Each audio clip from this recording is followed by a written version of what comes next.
इमाम हसन की आंखें बंद हुई, होश फिर गए। जब काफूर और कफन जन्नत से रसूल लेकर गए थे जन्नत, वो नबी क्या है हाशिम में हाकिम में ताबूत उठाए। हम सब के 70 वर्ष अल्लाह मालिक के लिए हमें कहते हैं भाइयों, साथियों, सतीबों, जब मौला हसन की शहादत पढ़ा करो तो रो रो कर कहा करो 2000 की अंदाज से मैंने पढ़ लिया, आपने सुन लिया। मौला के काबूल पर 3 वर्ष जब तक कुछ 3 इमाम पे जजत कर लगे, घर जनाजा वापस आया,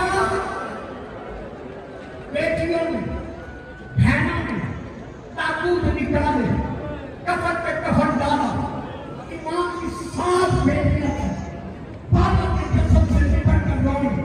कभी किसी चचा ने, कभी किसी फूफी ने, कभी किसी भाई ने, किसी ने किसी यतीमों को संभाला, सर पर शफकत का हाथ मेरा और जब ठंडा पानी पिलाया।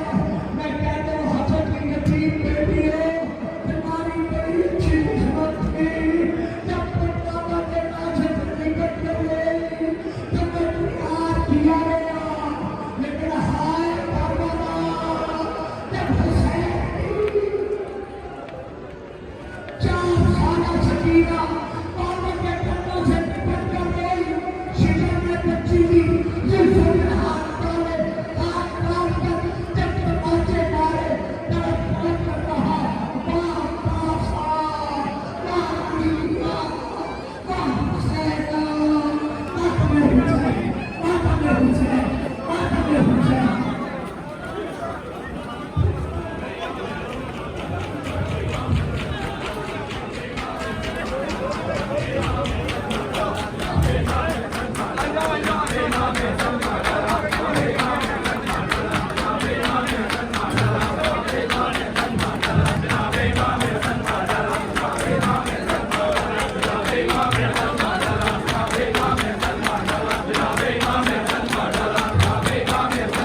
Right.